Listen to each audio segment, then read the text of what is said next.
The law of cosines. Objectives. Use the law of cosines to solve oblique triangles.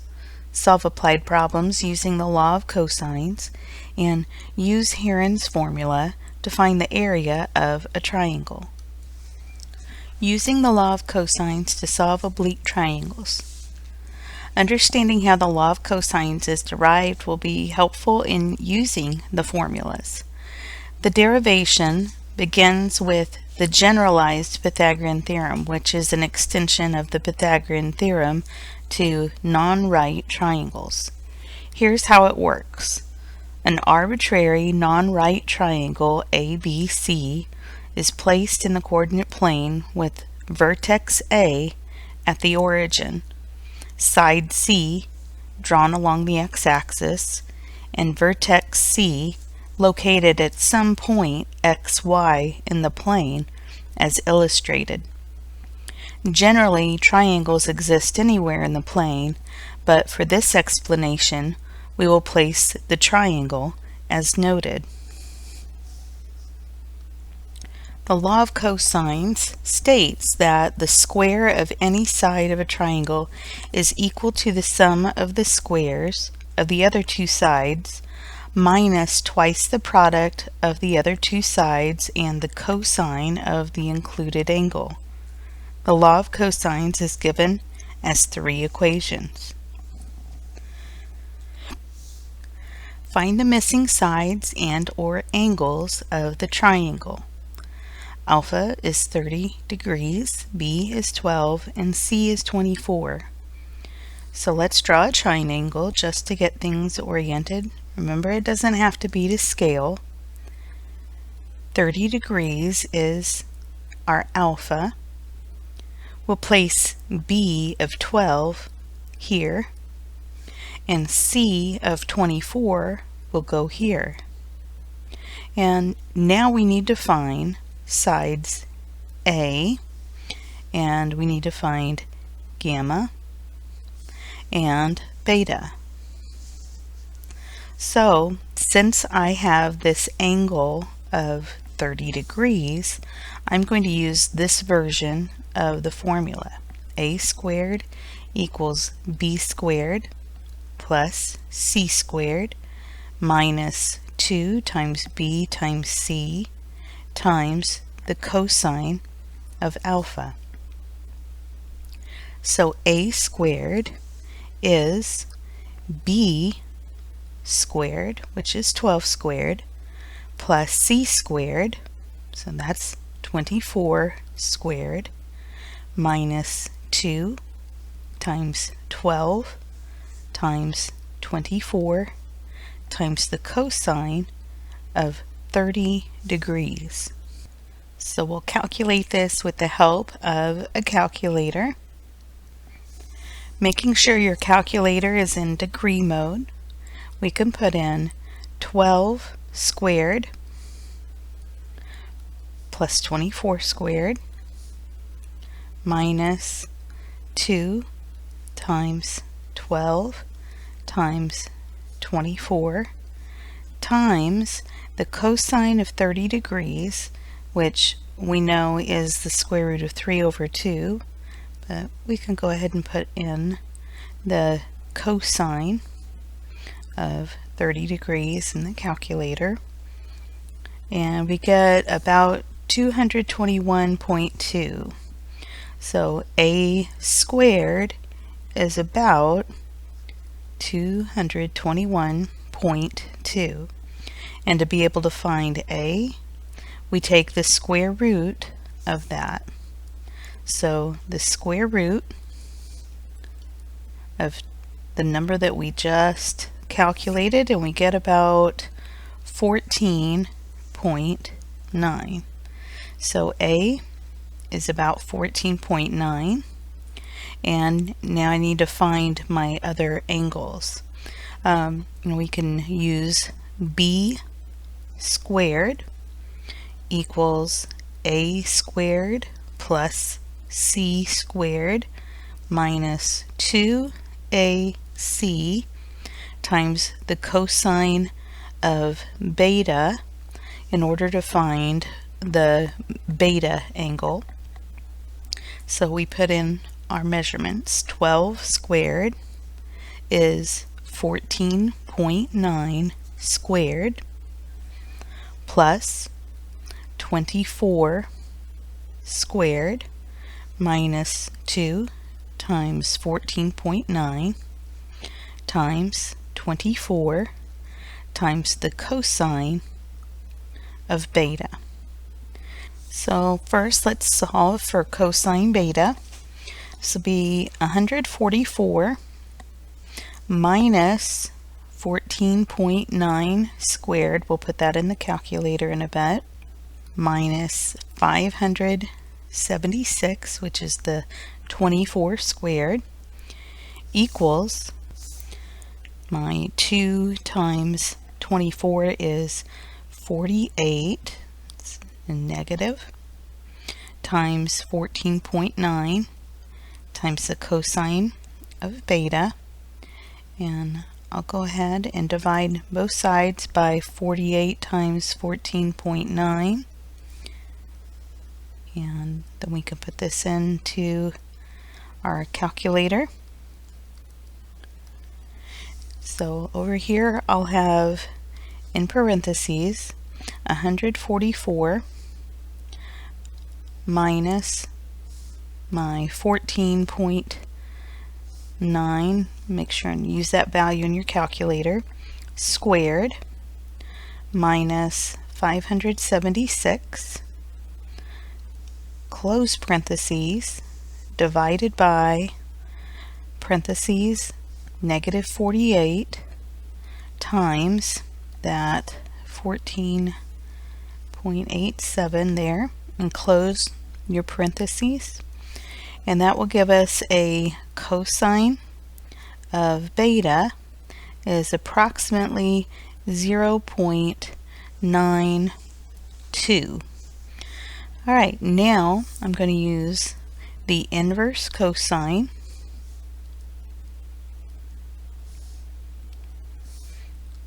of the number that we just calculated, and we get a beta of approximately 23.8 degrees.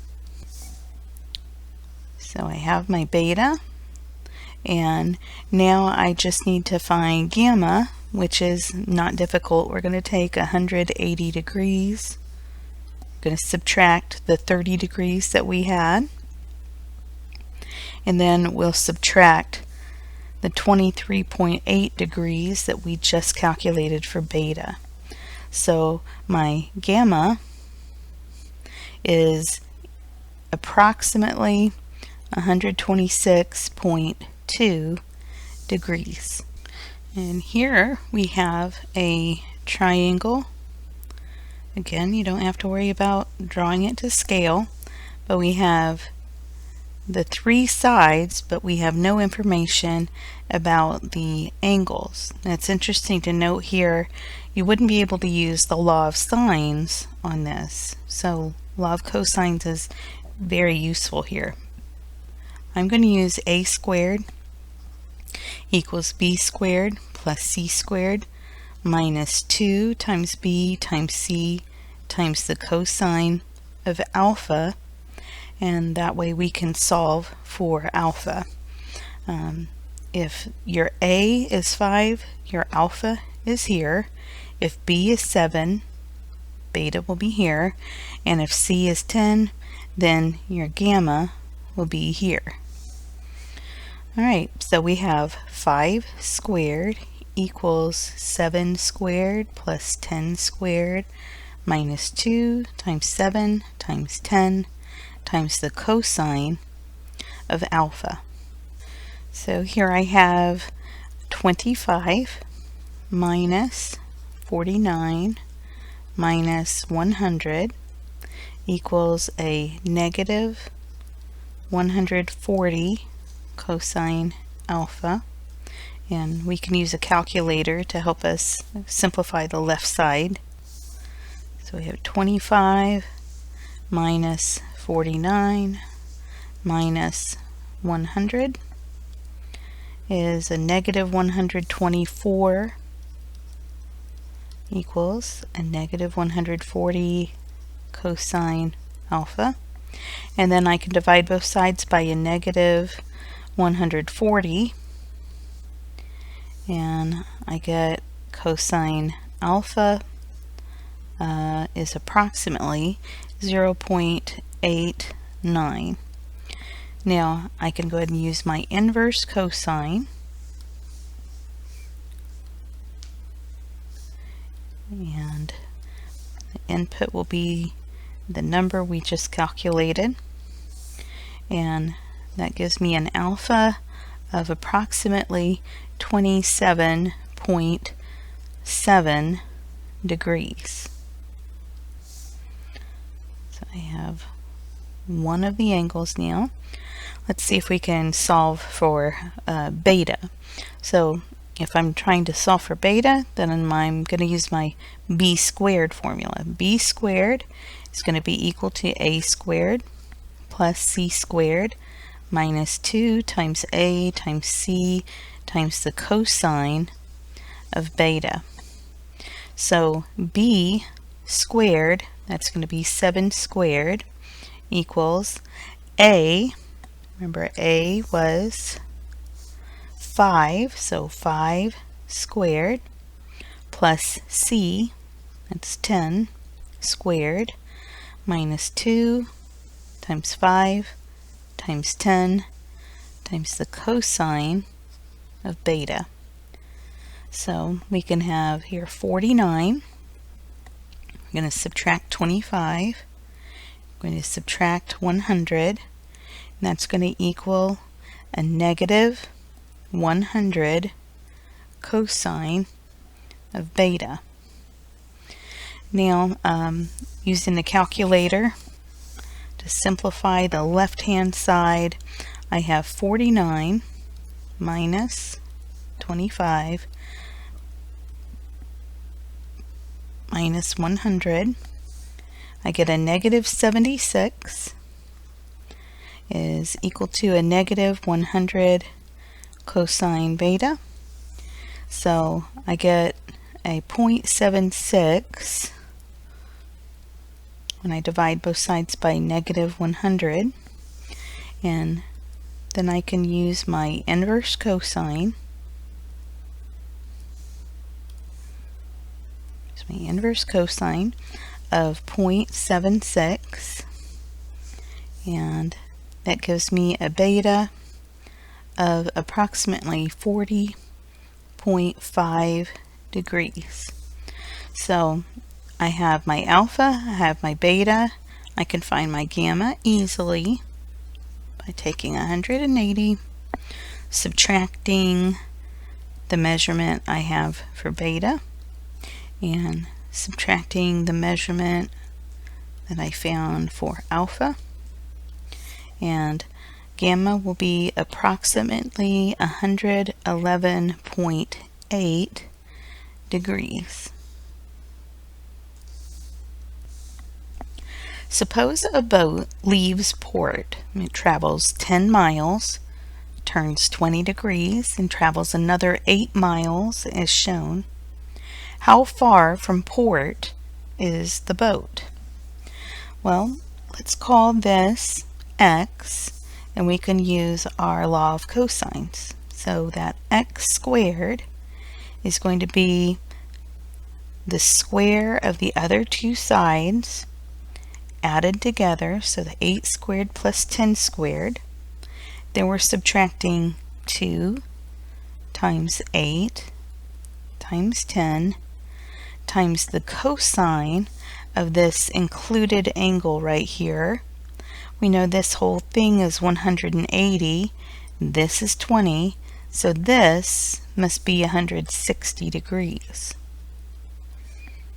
So now we can calculate x squared. Let's get our calculator. Make sure that your calculator is in degree mode. We have 8 squared plus 10 squared minus 160 times the cosine of 160 degrees. Here we are. So we get an x squared of about 314.4. And taking the square root of that, I get an x of about 17.7. So we have an x of about 17.7 miles. Using Heron's formula to find the area of a triangle. We already learned how to find the area of an oblique triangle when we know two sides and an angle. We also know the formula to find the area of a triangle using the base and the height. When we know three sides, however, we can use Heron's formula instead of finding the height.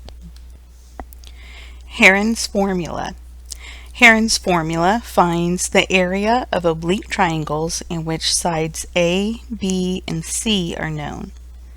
Area equals the square root of S times S minus A times S minus B times S minus C, where S is equal to A plus B plus C divided by 2 is 1/2 of the perimeter of the triangle, sometimes called the semi-perimeter. Use Heron's formula to find the area of a triangle with sides of lengths A equals 29.7 feet, B equals 42.3 feet, and C equals 38.4 feet. We'll use our calculator to help us to calculate the semi-perimeter. We have 29.7 plus 42.3 plus 38.4, and dividing that by 2, I'll have 55.2. So S is approximately 55.2. So the area using Heron's formula is going to be equal to the square root of the semi-perimeter 55.2 times that 55.2 minus 29.7. So we have a 25.5 times my 55.2 minus 42.3. That's 12.9 times my 55.2 minus 38.4. That gives me 16.8. So I can go ahead and put this all under the square root. My 55.2 times 25.5 times 12.9 times 16.8, and I get about 552.3, and that's going to be in square feet. A Chicago City developer wants to construct a building consisting of artist lofts on a triangular lot bordered by Rush Street, Wabash Avenue, and Pearson Street. The frontage along Rush Street is approximately 62.4 meters. Along Wabash Avenue, it's approximately 43.5 meters, and along Pearson Street, it is approximately 34.1 meters. How many square meters are available to the developer? So the first thing we'll do is go ahead and calculate the semi-perimeter. I'm going to add up the three measurements of the sides of that triangle and divide it by 2 so that we can get the semi-perimeter. Let's use the calculator to help. So I have 62.4 plus 43.5 plus 34.1, and that's 140 divided by 2 is going to be 70. So by Heron's formula, the area is going to be the square root of that semi-perimeter times 70 minus 62.4 is going to be 7.6, and 70 minus 43.5, we get 26.5, and 70 minus 34.1, we'll have 35.9. So we can put this into the calculator all together. We're going to have the square root of 70 times 7.6 times 26.5 times 35.9, and that'll be approximately 711.4, and that is square meters of property to develop.